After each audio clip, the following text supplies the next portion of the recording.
Assalamualaikum warahmatullahi wabarakatuh. Perkenalkan, nama saya Dini Ardiansyah. Saya dari kelas TS 2023A.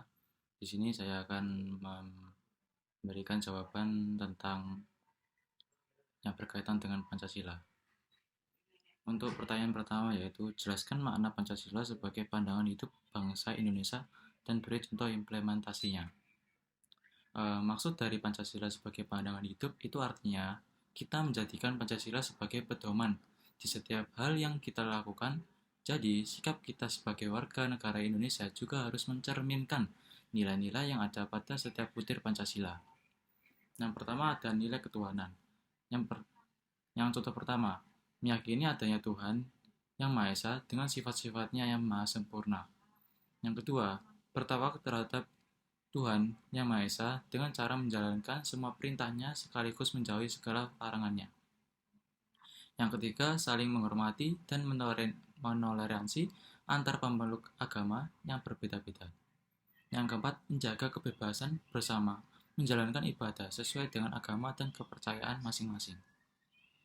Yang kedua, ada nilai kemanusiaan, mengakui adanya harkat dan martabat manusia, mengakui keberadaan manusia sebagai makhluk yang paling mulia diciptakan Tuhan. Yang ketiga, menjunjung tinggi nilai kemanusiaan dan berlaku adil terhadap sesama manusia. Yang keempat, tenggang rasa dan tidak semena-mena terhadap orang lain. Yang ketiga, ada nilai persatuan, menempatkan persatuan, kesatuan, kepentingan, dan keselamatan bangsa dan negara di atas kepentingan pribadi dan golongan, menumbuhkan rasa cinta tanah air dan bangsa, menumbuhkan rasa rela berkorban untuk kepentingan bangsa dan negara.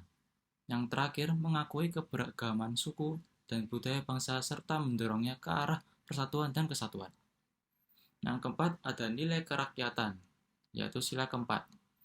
Yang pertama, mengakui kedaulatan negara ada di tangan rakyat.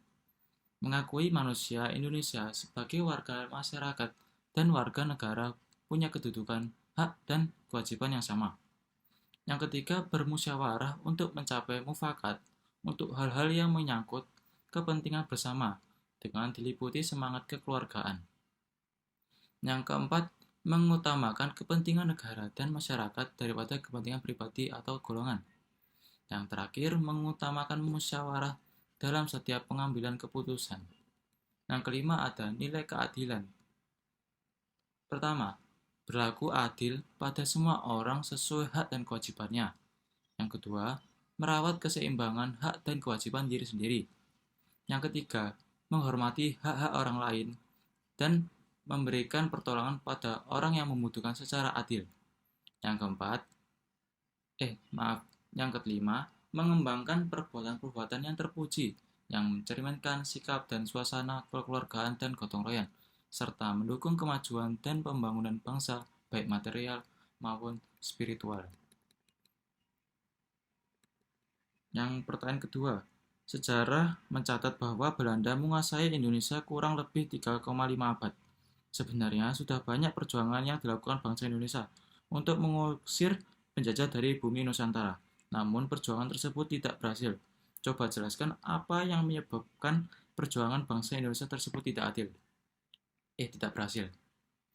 Menurut saya ada beberapa faktor yang mempengaruhi ketidakberhasilan mengusir penjajah. Yang pertama, ada faktor perjuangan bersifat lokal atau kedaerahan tidak serentak. Yang kedua, secara fisik menggunakan senjata tradisional seperti bambu, runcing, golok atau senjata tradisional lainnya sering kalah dalam persenjataan. Yang ketiga, dipimpin oleh tokoh-tokoh karismatik seperti tokoh agama atau bangsawan.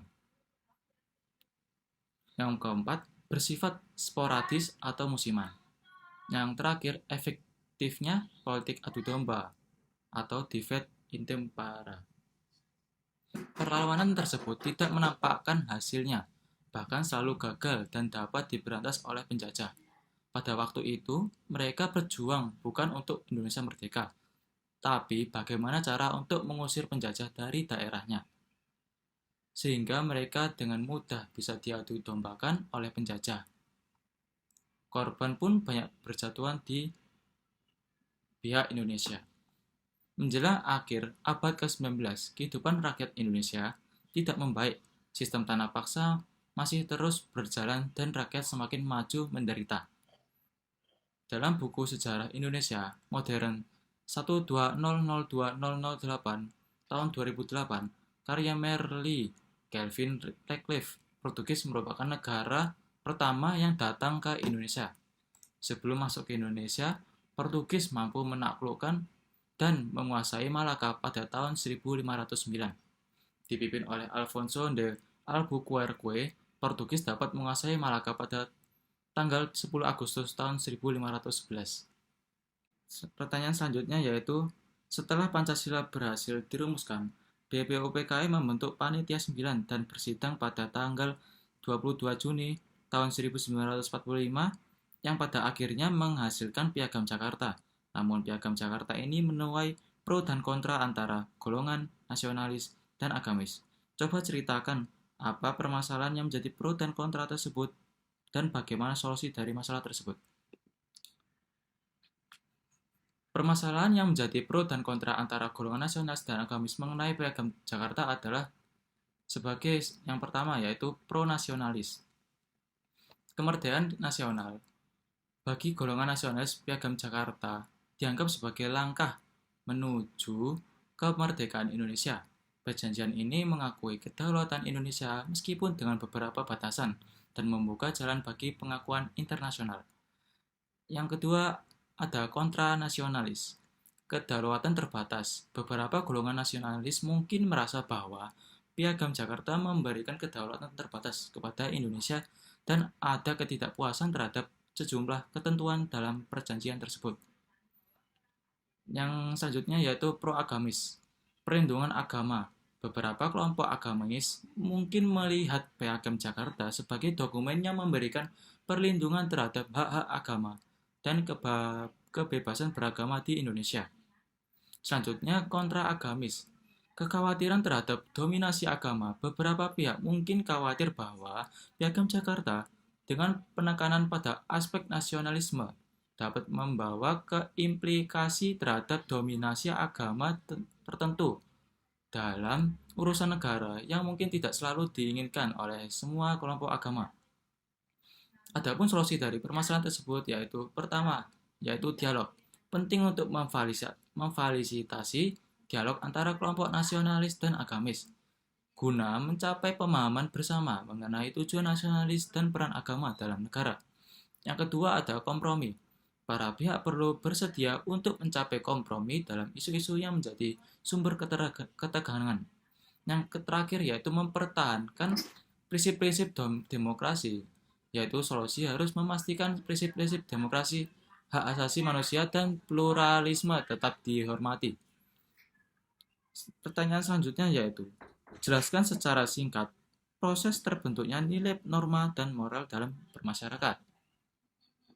Jawaban saya yaitu, proses terbentuknya norma dalam masyarakat yaitu dari interaksi sosial dalam masyarakat itu sendiri. Singkatnya, norma itu tumbuh dan berkembang dalam masyarakat. Tujuan dibentuknya norma adalah untuk mewujudkan kedamaian dalam lingkungan masyarakat.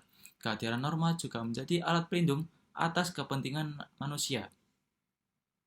Pertanyaan selanjutnya yaitu, bangsa Indonesia sepakat untuk menjadikan Pancasila sebagai ideologi.